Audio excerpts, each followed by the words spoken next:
Good afternoon. Hello. Hello to everyone in Morecambe and wherever you may be joining us from today. Great to see you all. Welcome to our latest community conversation for Eden Project North. I hope you are feeling well on this Friday afternoon. Many of you will have been to these before, so you'll know the drill. This one is about education, research and transformation in the community.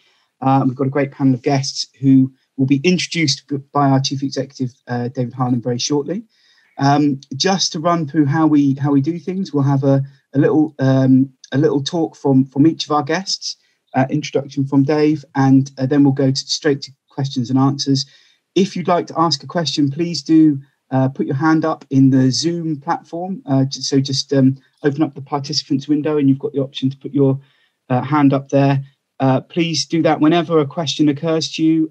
We will come to people in the order in which their hands go up. So even if we're only a few minutes in and something occurs to you, please put your hand up and we'll come to you as soon as we go to the Q&A.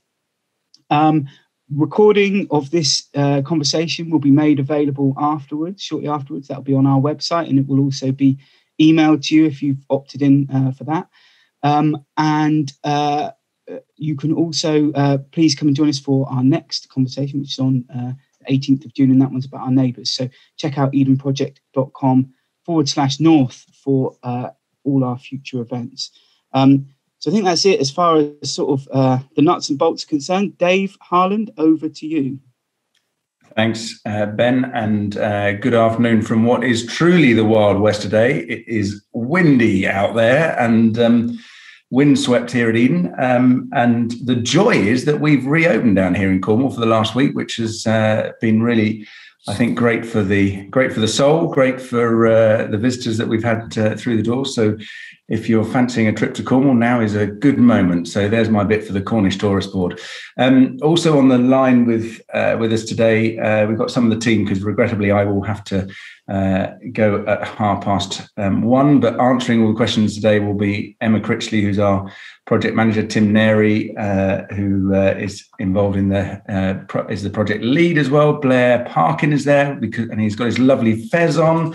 And then, of course, we've got our panel, and what an array of talent we've got today for education, research and transformation. So we've got Wes Johnson, Professor Rob Barrett and Professor Joe Knight, and Wes is going to kick us off in a second, but just so you know who's talking to you. So Wes first has been the principal and the chief exec at Lancaster and Morecambe College, I think since April 2017, and is also a director on the Chamber of Commerce.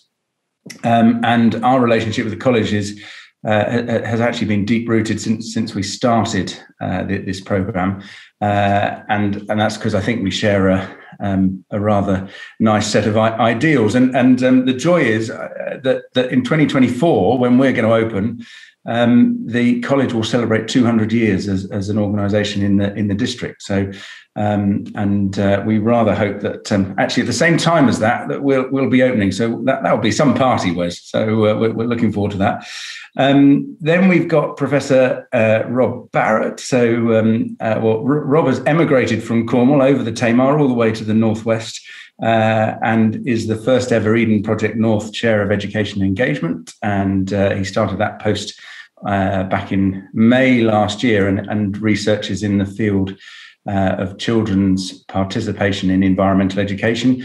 But Rob has been involved with the project for, well, it must be at least 3 years, Rob, if not a bit longer, having been based down here in Cornwall. And we'll talk, I'm sure, about the Morecambe Bay curriculum, which is a really new and innovative, exciting, actually, approach to engaging students, actually of all ages, with issues like food, energy and water. And Rob is based up at the University Department of Educational Research, if I remember rightly. So great to have you here. And then certainly not last but not least, etc. Joe Knight is a professor of applied data science at Lancaster University, and in my view, more importantly, is the research director for Eden Project North. Maybe you'll comment on that later.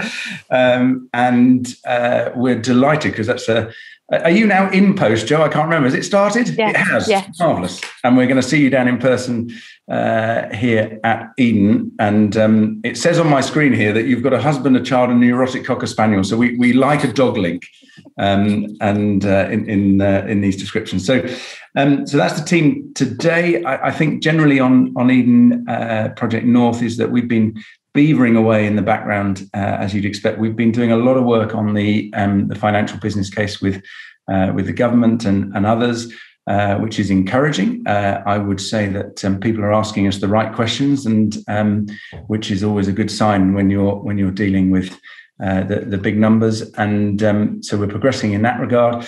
I've just come off a call this morning. We've just gone past a design phase within the project, design phase freeze 2, which is exciting because this is leading to the planning application, and some real excitement about how we can genuinely make the experiences exciting, but actually the buildings are starting to take shape, and really trying to do some quite innovative things with some of the construction as well. So a really interesting moment leading up to the planning application that we'll be making in due course. So without further ado, though, we'll get back to education and research. Wes, the floor is yours for the next 5 minutes or so. Over to you.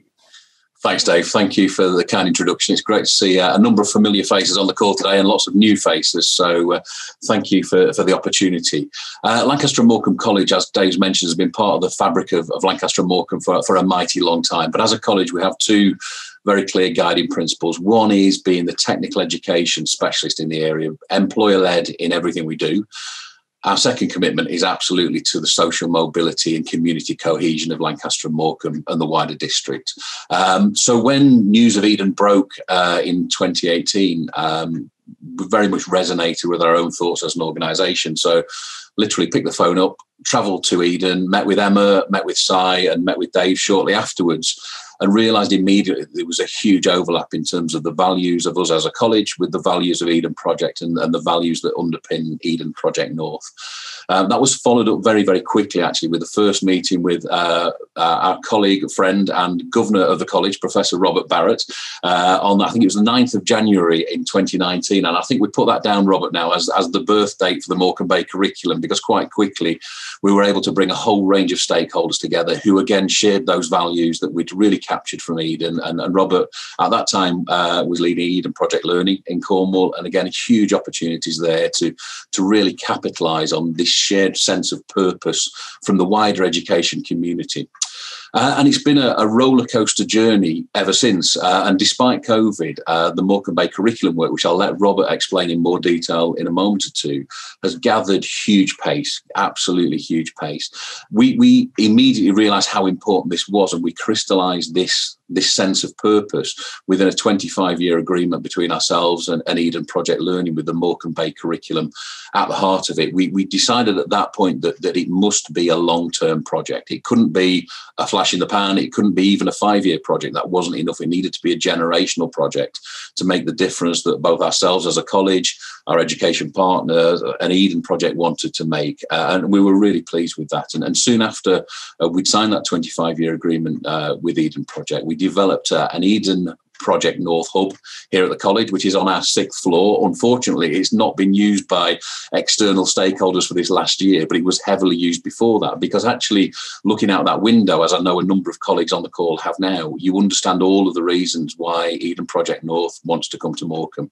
The community, the industry, and the fantastic natural environment that surrounds us here at Morecambe Bay. And I think that Eden Project Hub, and I think it was Si Bellamy that said it at the time, captures all of those reasons very, very visibly. And again, we were sort of really pleased to have a welcoming event. And again, you can perhaps just see over my left shoulder as well a picture of the totem poles that stand at the front and the rear of Lancaster and Morecambe College, which celebrate that partnership with Eden Project learning. And again, I think at that time that brought real confidence to the community. This was moving forward, and actually that Eden had a footprint within the college grounds. And Robert, for a number of weeks, continued some of the fantastic consultation work that Eden had done in the Winter Gardens. We brought all of that publicity and that material into our HEX building, which is at the heart of the college, to allow other members of the public, students and staff to really understand what Eden was all about.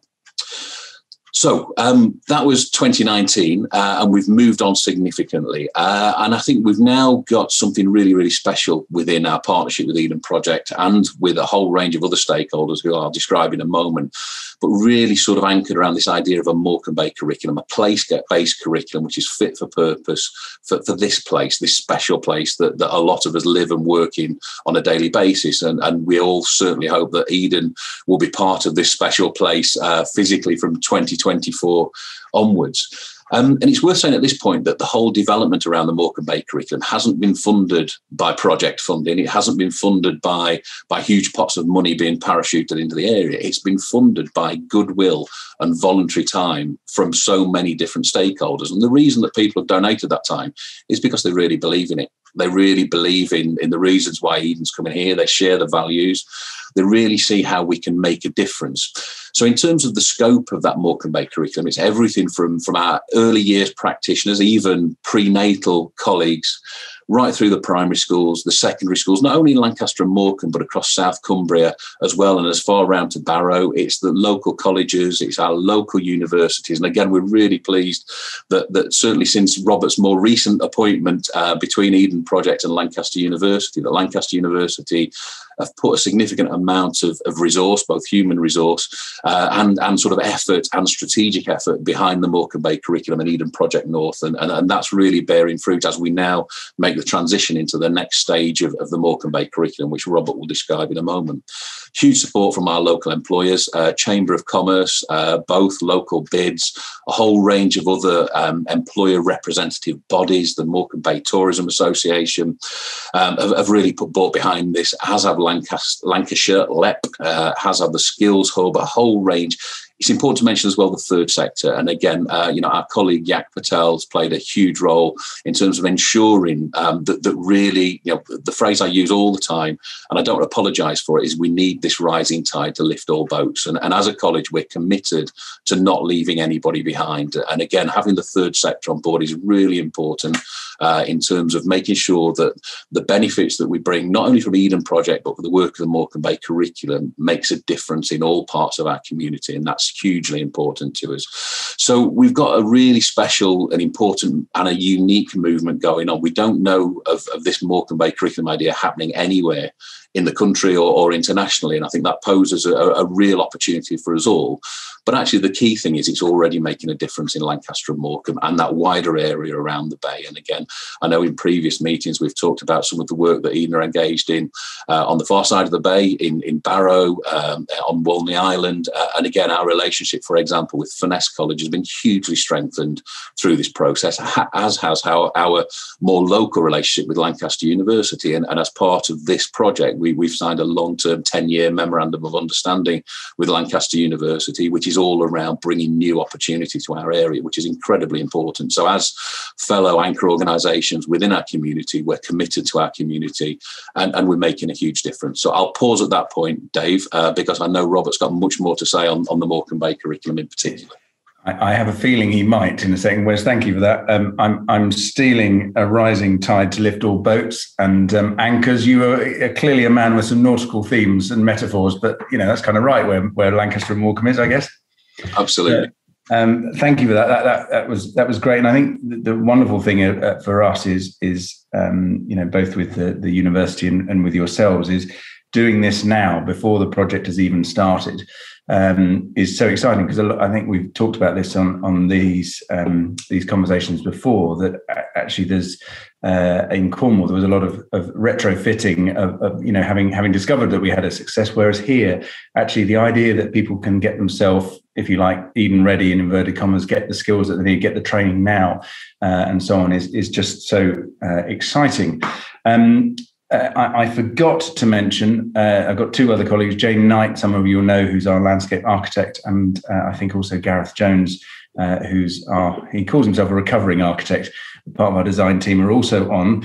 And no pressure, Rob, but I think your ultimate boss is on as well. So Sue Black from the university, who is is a key member of our steering group. So hi, Sue, nice to see you there. Rob, so no pressure. The eye's on you, my friend. Thank you very much, Dave, and good afternoon to everyone, and particularly obviously to colleagues in Cornwall. Lovely to see you all. Very difficult to follow Wes, but I'll try my best, and Dave. As Wes quite rightly points out, we've been working together for the last 3 years or so, shaping the Morecambe Bay curriculum, which is literally that. It's our own curriculum about the place Morecambe Bay, and it's a really important development that's been taking place and collaboration that's created this community of practice, which I'll share a little bit more about in a minute. And the idea behind that is that, at the end of it, what would happen is that people would find themselves with jobs potentially at the Eden venue and the satellite venues, or maybe in the Eden supply chain, but also develop skills and knowledge and values and behaviours that would translate into other opportunities for employment elsewhere, potentially in the wider international network that Eden is in the progress of developing. So it's a workforce reform agenda curriculum constructed by the community, for the community, with the community, that will lead hopefully to changing the life aspirations and opportunities in terms of mental health and well-being and employment for the people of the Morecambe Bay area. That's fundamentally what it's about. But as you know, we're facing a huge issue to do with the planetary emergency and climate change. And so at the centre of the Morecambe Bay curriculum is this idea that we've got to reconsider and reimagine our relationship to the natural world.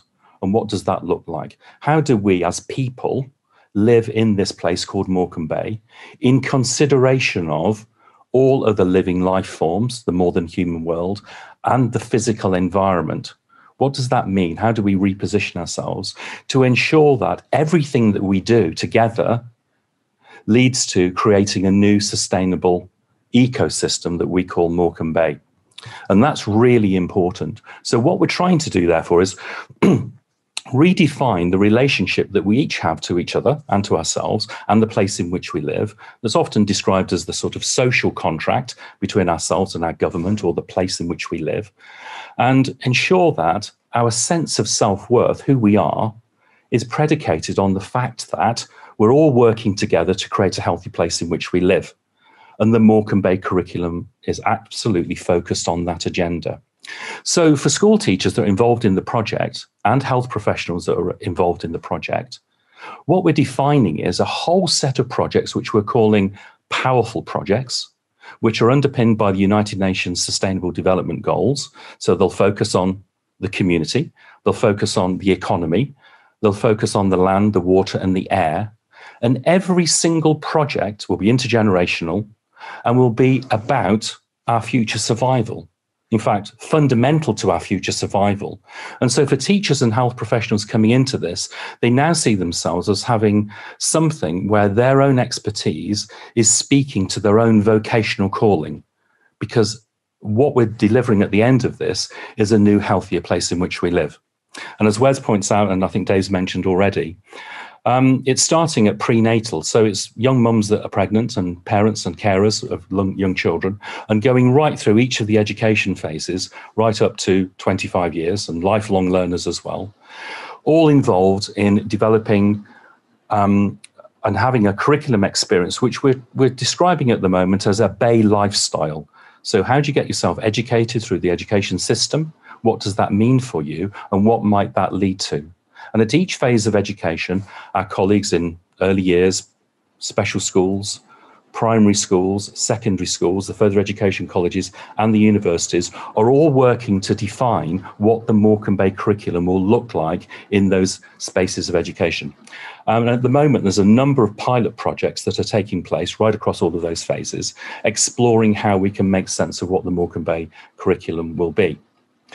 The big idea behind it as well is that each young person from the age of 4 years old, that's very early, will be, through the Dream Maker part of the project, having experiences with the local community and local employers to explore their own aspirations for the place in which they live. So young people in the early years popping off maybe to make some cakes one day in groups of 4, or going off to do some sort of engineering, or do something with digital technology, or to do something to do with the fertility of the land, whatever it might be. And those experiences will be evidenced in a thing called the Eden Passport. So the Eden Passport then will be an evidence base that each person carries alongside any other qualifications that children and young people obtain through their educational experience. And that Eden Passport will be used as currency, if you like, for children and young people to carry on into further and higher education if they choose to do so, or go into employment or become new entrepreneurs. So it's a really important part of the educational experience. I think what's also important to say is that we're not just working with colleagues in the education sector. We're working with colleagues in the health sector and the business community and the community itself and the environment sector.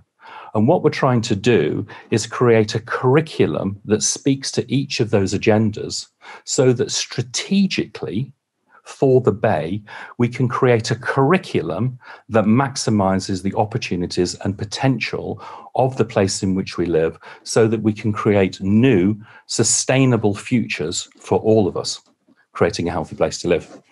So the Morecambe Bay curriculum is being launched this September.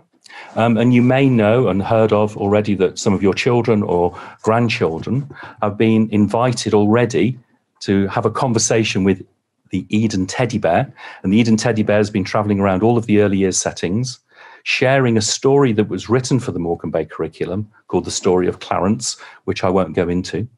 And also in the primary schools, the Eden Bear is also travelling around at the moment, sharing the story written by Emily Hennessy called Made by the Moon. And it's just a wonderful story. And if you don't know that story, please go and have a look at it and see if you can find it. And why are we doing that? Because what we're doing is creating a conversation that listens to the aspirations and dreams of children and young people in a continuous conversation that we will always have 3 or 4 times a year for the next 25 years. So those conversations with children and young people will inform the shape and nature of the curriculum. So that curriculum absolutely speaks to the people of the place. It's not just the children, and it's their stories of past, present, and future. It's also obviously older people and people that visit the area. We want to keep capturing those stories so they can better inform what we're trying to do with the curriculum, so that they can then support the construction of the curriculum. We're also capturing mental maps, which you might not have come across before as a phrase, but it's drawings that people can do about the places that they visit and the things that they do in the places that they visit. So we're trying to construct a map of the Bay drawn by all young children in early years, all children in special schools, all children in primary schools, all children in secondary schools, so we can capture a deeper social understanding of how the Bay physically works in relation to each person and what it means to them, and then use those stories and those maps to inform, as I say, the shape of the curriculum going forward. I'll stop now there because there is so much more to say about it. These are just the headlines. But on YouTube, there is a public lecture that was given by myself actually at the university, and it's called Introducing the Morecambe Bay Curriculum. So if you want to hear more about what we've been talking about today and find some more detail and further detail, pop along to that and have a look at it. And of course, we're at the point where we're now starting to, and you'll see it, the launch in September, move to a completely different phase of the Morecambe Bay curriculum, with courses being available already in Lancaster and Morecambe College, courses being available through Myerscough College and Furness College, which Wes could talk about in this conversation. There's courses being shaped at the University of Cumbria and at Lancaster University, and there are projects already being piloted and will be established in all of the secondary schools and primary schools from September going on. So the expectation is your children, grandchildren, friends, etc., will be involved in the Morecambe Bay curriculum and have the opportunity to have those experiences that can be then used for further education or moving into employment, as I said earlier. So I'll stop there and pass back to Dave. Thanks, Rob. Gosh, there's a huge amount there, and I thoroughly recommend your lecture. I also wondered what that bear was doing on the payroll, so now at least I know that. Look, I think this is genuinely something that is unique to this project at this time. It's something that we really want to replicate elsewhere, but it is being piloted and will be up and running, ahead of anywhere else. And this idea of aspirations and dreams and opportunity is critical.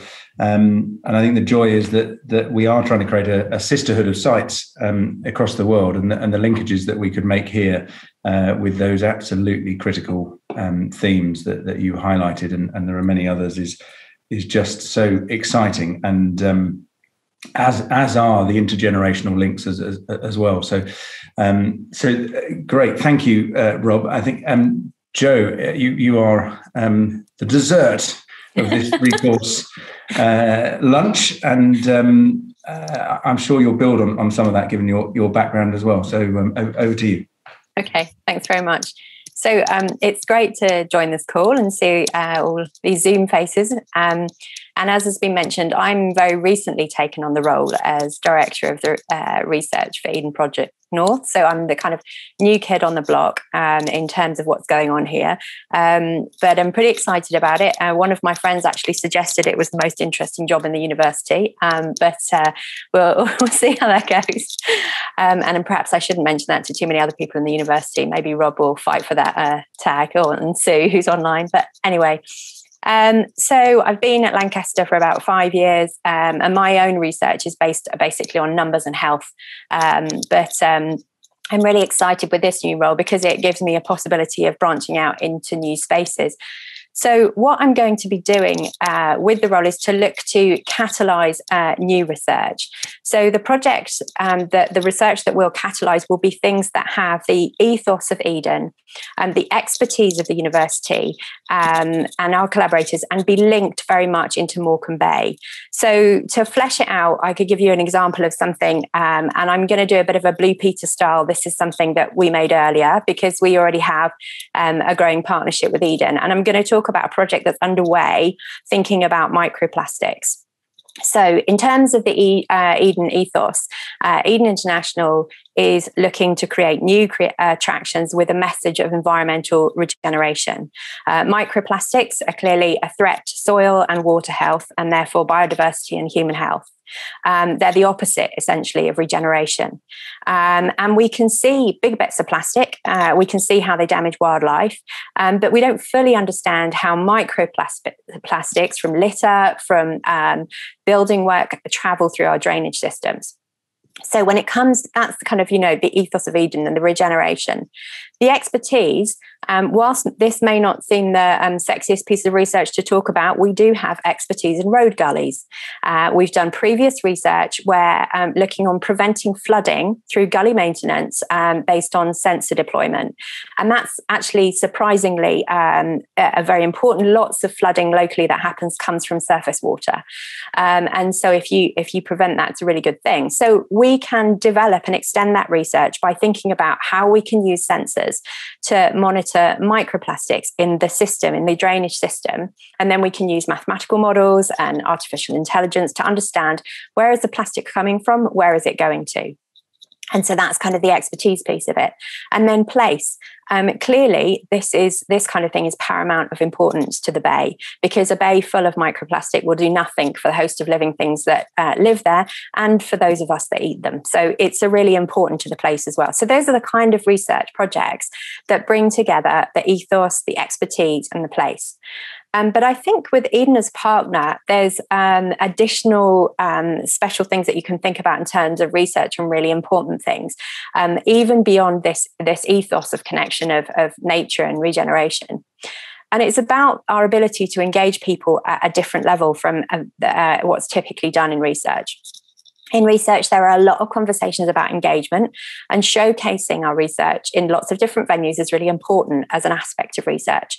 We have a responsibility to talk about our work to a wider audience. But there are opportunities to take steps beyond that. And so some of this be encapsulated in something called citizen science, and Radio 4 listeners will be very familiar with this kind of concept, where we get people involved in research. So we might think about the RSBP Big Bird Watch, where everyone is counting birds in their garden at a set time period on a given weekend. And we can use that citizen science to build on research and to understand more about birds and different things and stars and colonies and all sorts. But I think we can also take it a step beyond that and think about getting the public and everybody living in the area involved in shaping research in the first place. And so what I want to do is walk through an example of how we might do that. So my example is social prescribing. Social prescribing is something where a medical practitioner might refer someone to a non-clinical form of treatment. Let's imagine we want to think about whether monitoring bird activity can reduce anxiety. At Eden Project North, we could have a fantastic interactive display showcasing the results of this kind of research. We could even have a researcher fielding questions directly about what they've done and what it shows. But we take the one step further and we have people on site at Eden monitoring birds and reporting on anxiety levels. But let's take it another step further than that. And let's go to people and say, do you think this is a good idea? Perhaps for some people, being invited to monitor birds increases anxiety. Perhaps they don't know if they'll recognize the species, and not being able to do so makes them uncomfortable. Perhaps they've watched one too many horror films where the birds strike back. So we need to say, will people engage with this? Is it something they'd like to do? So we go to people, would this reduce anxiety? Would this, something about the way we package it and present the activity help? Would you prefer to do something else in nature? Would you prefer to do this somewhere else? What might work for you? And so we don't tell people what we've done. We ask them what we should be doing. So in summary, I think working with Eden Project North to bring together folk to do research that connect people with nature and regenerate nature, research that can impact our locality, is incredibly important. And creating these programs in partnership with the general public is a very exciting opportunity that I feel very privileged to have. So thank you. Well, thanks, Jo. We're very privileged to have you on the team. So as well, and I think with what you've been working on over the last years, what better fit could there have been? So look, thank you to all three of the speakers. I'm going to hand the chair over to Ben Foster, and we're going to open it up to questions. And the team will stay on for the next half an hour to answer any that there are. But Ben, over to you. Thank you, Dave, and thanks to all of our speakers as well. It's really fascinating, some really interesting stuff there. I hope everyone enjoyed it as much as I did. So time again for questions. We'd love to hear what anything you want to say after hearing from our speakers. Please do put your hand up in the participants menu if you'd like to ask a question. Great to hear from you, and we will come to you in order. As I said beforehand, the recording of this session will be made available afterwards on edenproject.com/north. We've had a question in the chat here asking what public engagement will you do to generate these citizen science project ideas? Who wants to take that one? Maybe Jo? Sure. So I think we would do this in a range of different ways. We obviously environments like this currently where we're still a little bit blended, some online, some in face, where we give people opportunities to engage, bring ideas, the sorts of things that they would like to see research about. We work in partnership with the Morecambe curriculum, where there's already work being done to identify what questions people think are important to the research. And then we'll also bring researchers who have ideas into groups with public to further refine those ideas. So we do it in a lot of different ways, and we would do it, eventually, obviously, we would do that on site as well, but we're not going to wait until then. We're going to do it in different environments sooner. I haven't got a very clear answer yet, so I've only just started, but that's the kind of thing we're looking at. Fantastic. Thanks very much, Jo. We've got a few hands up in the audience now, so we'll go to some video questions. Tom, I hope you're available to do the unmuting honours. We could go to our friend Alistair first. Alistair, once you're unmuted, if you could ask your question, please. Yeah, hi everyone, good to see everyone again. I guess we're all really mega excited about this as kind of generally looking older people. I think there's generally an older age group on this call, but I'm just wondering, maybe a question for Wes. How do you sense the excitement about this whole project in younger people, or anyone else on the call, even some younger people? Just be good to get a sense of how excited the younger generation is. That'd be great. Thanks, Alistair. Yeah, happy to come in there, Alistair. I think it's really inspirational, Alistair, actually, the enthusiasm that the young people have got, not only for Eden Project North, but for a lot of the themes that Robert discussed earlier around sustainability, around that sense of place, around citizenship, around our responsibility to the planet. And I think just as one sort of measure to that, Robert mentioned a number of courses that we've launched already. So as part of our 25-year agreement here at college, we've skewed all of our previous land-based provision to be what's now called an Eden study program, which is a much broader one, but it weaves in a lot of those themes that Robert talked about. And again, the interest in that course has been phenomenal, Alistair, but it's much broader than that, because Eden and the Eden values touch all elements of our curriculum. Now, I'm fortunate enough to look out of my window and we've got 1,000 16 to 18-year-olds that are really pleased to be back on college campus and enjoying education. But I think from the consultation we've done, and this would be sort of very much sort of triangulated with the school conversations, this is something that young people care about deeply. This is their future. The idea that as the slightly older generation, we're the current custodians of the planet, but the consequences of our action or inaction will be lived and breathed by our young people going forward. So I think, Alistair, there's a real passion for this. And again, one of the early conversations we had with Emma and Si was, when Eden opens in 2024, they're going to need, potentially 400 workers. There's a real enthusiasm to be part of that workforce as well. And again, so in terms of a workforce reform agenda, in terms of what the college does, as our sort of education factory, if you like, we want young people to be graduating from the college with the skills, knowledge and behaviours that Eden needs, but also those green industries, those green collar jobs that will undoubtedly emerge in our district over the next few years. But I'm going to pass on to Robert, because I think Robert wanted to potentially complement that answer as well. Alistair, thank you. Thanks, Wes. Yeah, I do. Thank you very much. That's absolutely where we are. And I think the conversations that we're having with children and young people, there's a real genuine concern. It's actually being documented as eco-anxiety. So children coming through the school system and then being concerned about the health of the planet and what that actually means for them as individuals, and whether or not the education system as it's currently constructed is providing them with, as Wes says, the skills, knowledge, behaviours to be able to take ownership and become the stewards that they will have to become for the planet and the place in which they're living. So there's a significant opportunity through the Morecambe Bay curriculum for that to take place, and that's exactly what we're trying to achieve, to give people the skills, the knowledge and the values to be able to make the right decisions that they feel that they want to make in relation to, and they will construct those actions and decisions themselves with others in relation to creating a healthy place in which they live. And it's really a fundamentally moral question, which is, do we feel morally obligated to take care of this planet now? We know that we're using 2 or 3 times the planet's resources for ourselves to survive.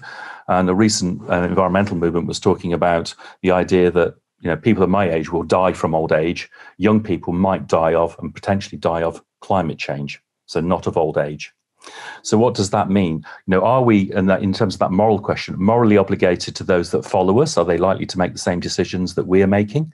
Or do we feel that? And the answer to that is therefore yes, we're morally obligated to those that follow us. Or no, we're not morally obligated, because those people that follow us might actually want something different out of the future. And at that point, technology, let's say, might be providing a solution. But if you flip the question just quickly, lastly from me, and say, do you feel we're morally obligated to the planet, to nature itself? Then somehow that repositioning of that moral obligation changes, and people have known through lockdown that the blue spaces and the green spaces have had a very powerful affect upon people's mental health, physical well-being. And they now have started to say, actually, this is really important to our future survival. And so therefore, we do need to build a different relationship with nature itself that's bigger than our relationships to each other in relation to that, the human condition. So absolutely, young people are saying to me very strongly, we really buy into this idea that we should be involved in an education that empowers us to make the right decisions, actions to create a healthy place in which we all can live. Thanks, Wes, Ben. Thank you both. Yeah, that was really, really interesting. Appreciate the answers there. We've got some more hands up queued up. So thank you, everyone, for your patience. Next, we're going to go to Storm Isles. Tom, if you could do the honours on the unmuting. What's your question, please? Hello. So I work with Blackpool Fowl College teaching on the marine biology programme, which is affiliated with Lancaster University. And I was just basically wondering if there's any way that we can be of assistance or whether we can help develop the Morecambe curriculum or even bring it into our own curriculum. Hi, Storm. Yeah, am I okay to take that one, Ben? Is that okay? Yeah, you go for it. Go for it. Okay.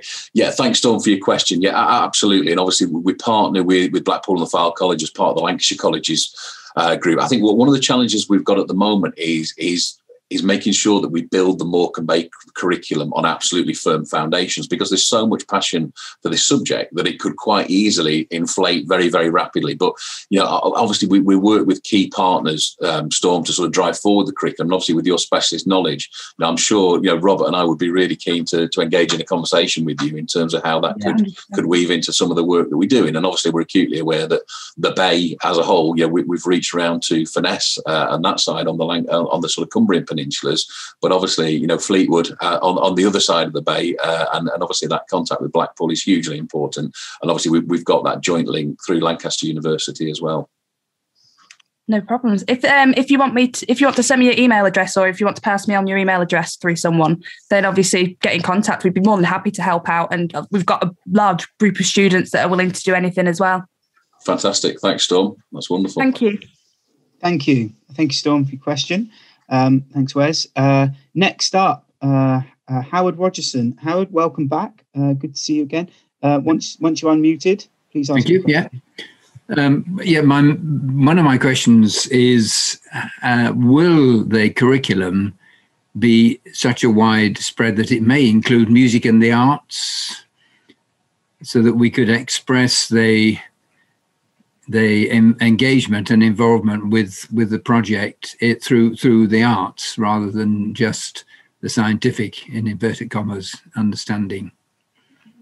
My other question is, as we are perhaps now seen as a safe Tory seat, will we not be receiving money from the government? I'm being a bit political there, because money seems to have gone to what were considered red wall seats, I think. Wes and or Rob, do you want to take the first part of that, and then we can address the second part? Oh, you're on mute, Wes. Sorry, yeah, happy to. Thanks, Howard, for the question. I will pass on to Robert, because I know this is something that Robert feels absolutely passionate about. But absolutely, Howard, the arts, the culture, the music of Morecambe Bay is an integral part of what we're doing. And again, a lot of the work around the Morecambe Bay curriculum is truly cross-curricular in terms of touching every element of curriculum, from the technical, vocational, through to the creative and the arts, and everything in between, Howard. But absolutely, we're passionate and proud around our sort of musical, artistic, creative heritage. And again, that's very much represented with a number of the organisations we work with within the project. But Robert, I know this is something very close to your heart. Yeah. Thank you, Wes, and thank you for the question, Howard.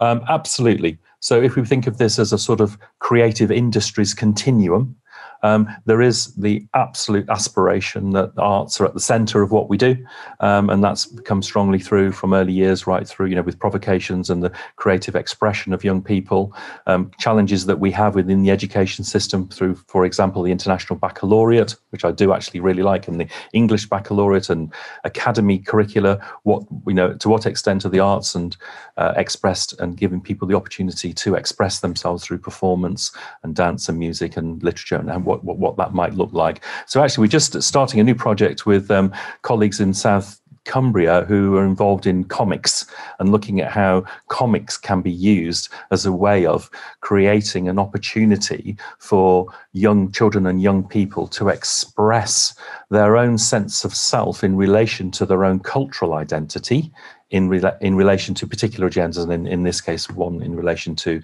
the environment.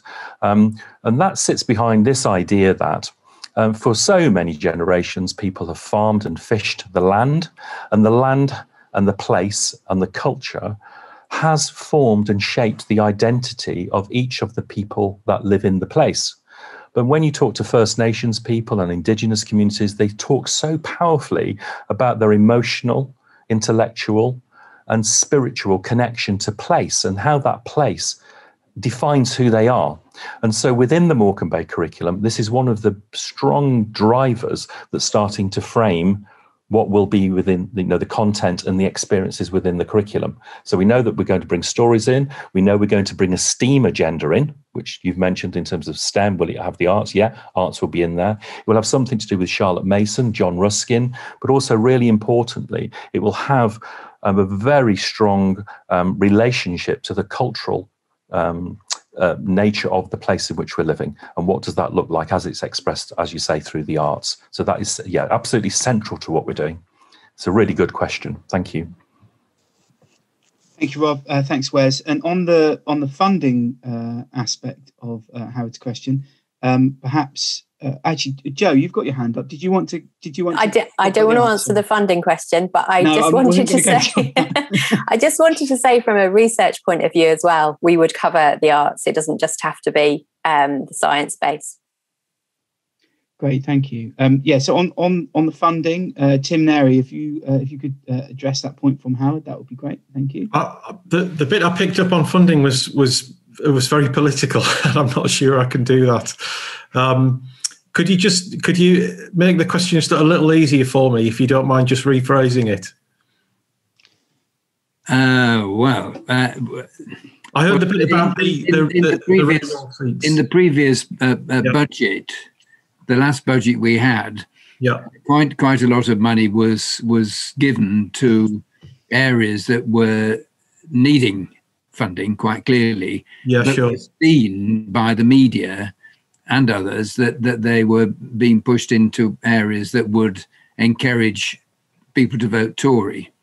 Whereas here in Morecambe, we're seen with David Morris has been our MP for the last 11 years, and obviously will continue to be. Does that mean money won't come to Morecambe because we're seen as a safe Tory seat? Well, we're obviously as Dave mentioned at the beginning of the call, it's quite a sensitive moment in terms of our funding application to central government, but it is going well. I mean, we don't really, colour our bid, if you like. We're going to sort of 3 departments at the moment, DCMS, MHCLG and BAYS. And to be quite honest, in terms of the agenda sort of a step down in those departments, it feels much less political than maybe what you insinuate. There's really broad agreement on environmental improvement and on improving chances for young people, et cetera, et cetera.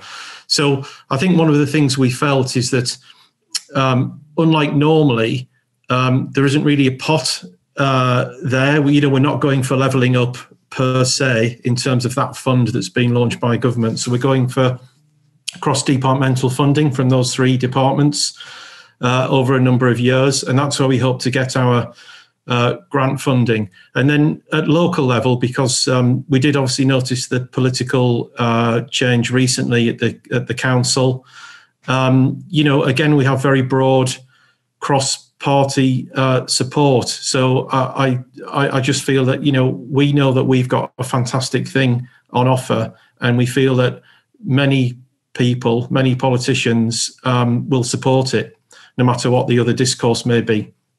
So we remain confident, and you won't find any red or blue banners on the front door of Eden North. We keep it very neutral, and the environment is our number one concern, and the community, of course.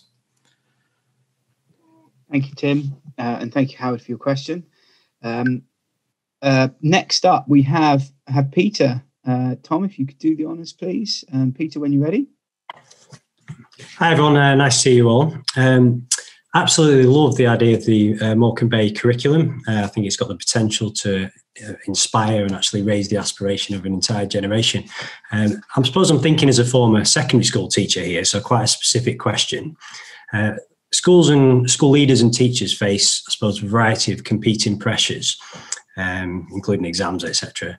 I suppose with this in mind, how do you incentivise schools to fully embrace the Morecambe Bay curriculum? Wes or Rob, do you want to come in on that one? Yep, I'm happy to do that. Peter, thank you very much. It's a really powerful question. So over the last 2 to 3 years, we've been having conversations.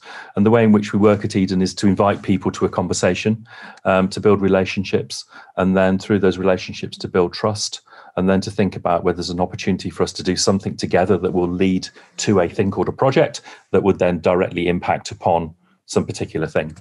So I think it's okay. I'm not sure who else is on the call, but I'll just, say this openly as a former Ofsted inspector. So apologies, Peter, you see me as a different person now. I literally closed the door and said, okay, let's say we haven't got Ofsted, we haven't got the DFE, we haven't got the national curriculum, we haven't got T levels and on. What as teachers would you want to teach? What's important? What do we think we should do? And it was like, oh, we haven't ever faced that question before. Because the space, as you well know, is so crowded with curricula and regulation in terms of examinations, subject specifications, etc. So we started to revisit that vocational calling of each educational professional, their expertise, the reason why they were doing this thing called education, and what their really true values meant to them in terms of what an education offer might look like. And through that journey, those conversations have moved towards really, the planet, the place, the opportunities for young people is actually central to what we're all here doing. And it's true of the health professionals as well, wanting to realise the potential in each person. And in fact, it was in a local primary school when there's a mural down the wall, which was painted by children. And the aspirations for those children, those horizons were so near. I would like to be a dog walker when I grow up. I'd like to be a mermaid, a pirate. And then the head teacher saying to me, actually, those aspirations have never been realised. And in fact, I don't know where many of those children are in our area now because of the nature of the circumstances that they find themselves in.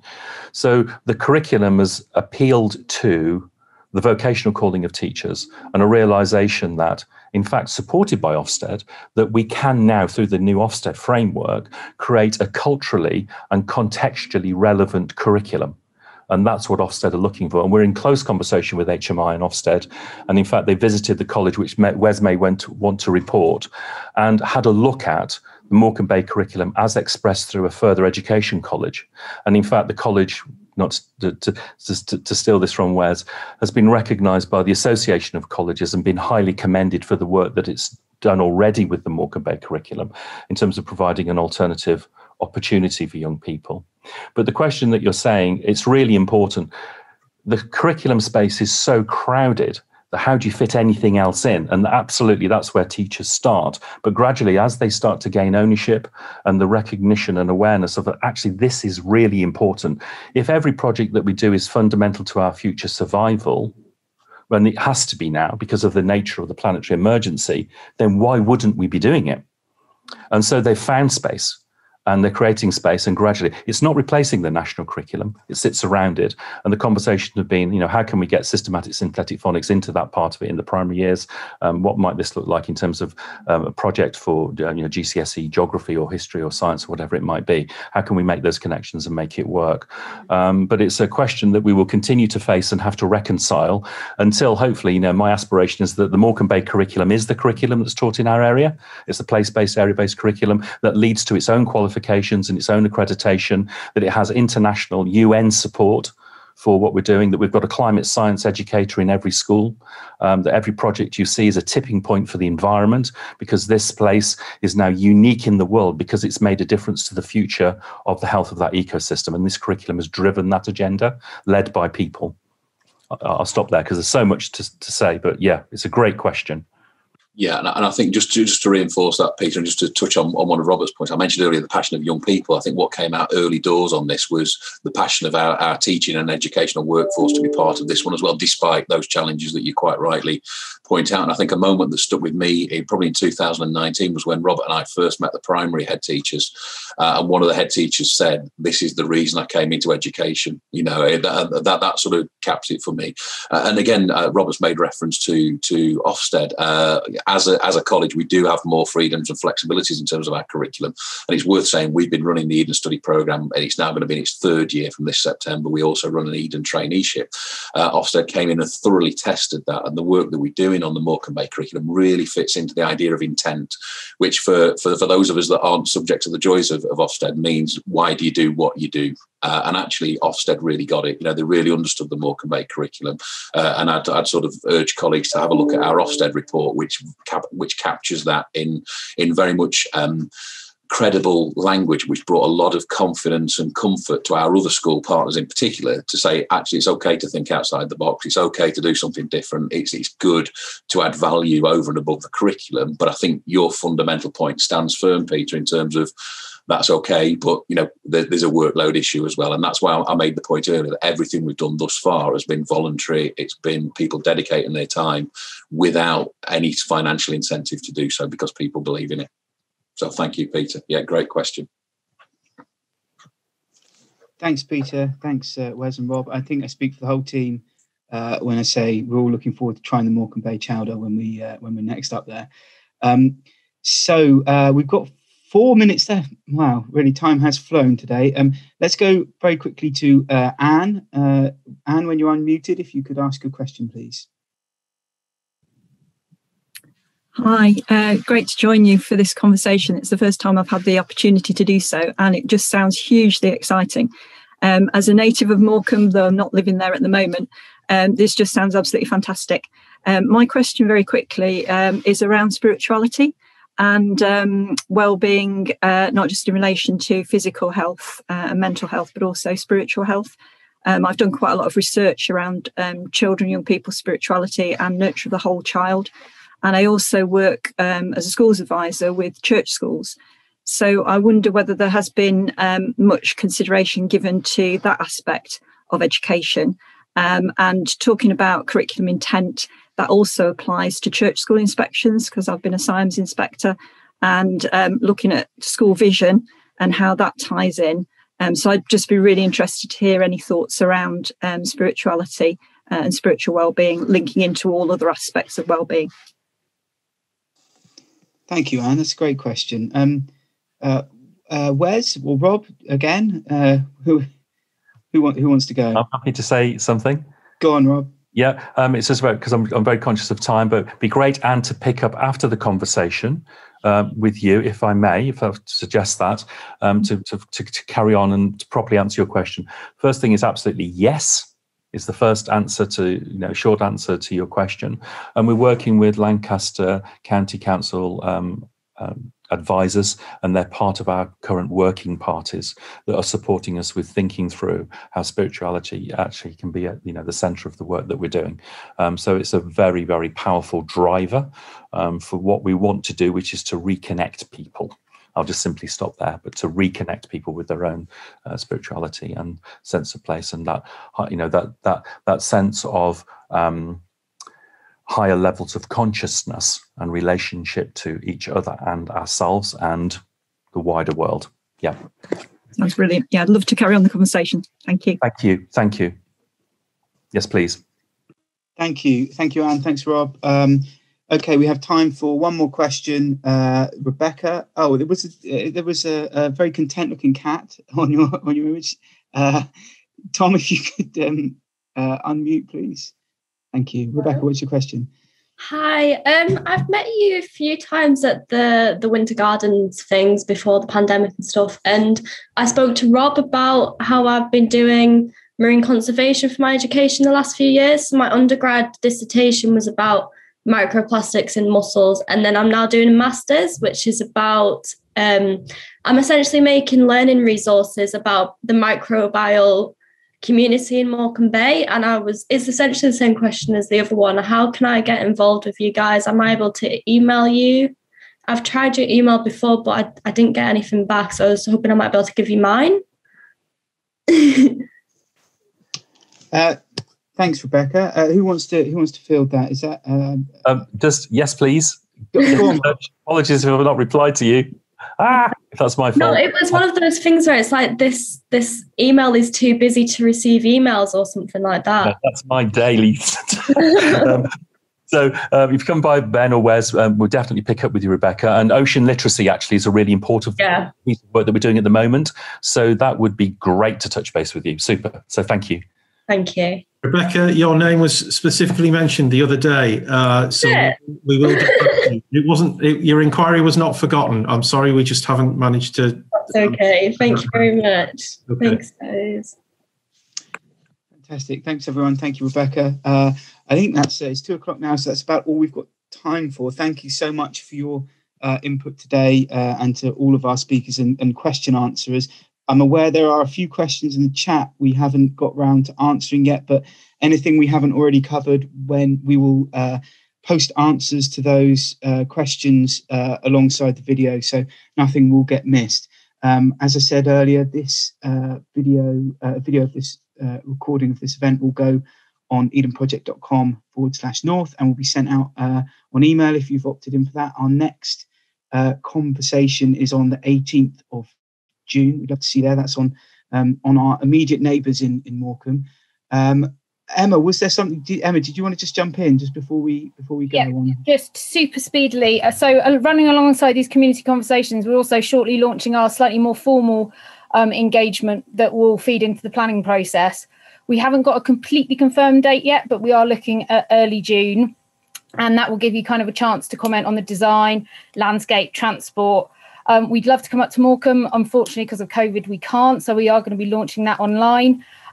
It'll be like a virtual consultation room where you can actually come to the Eden Project in Cornwall, or something vaguely resembling it. So you'll be in the rainforest giving us your thoughts. There'll be a big questionnaire on there, so you can fill that one in. And we will launch that on our website, email and local media very shortly. So just keep an eye out for that one. Thank you, Emma. Thank you, everyone. We'll see you in a few weeks' time. We hope you have a great weekend. Thanks so much. Bye-bye.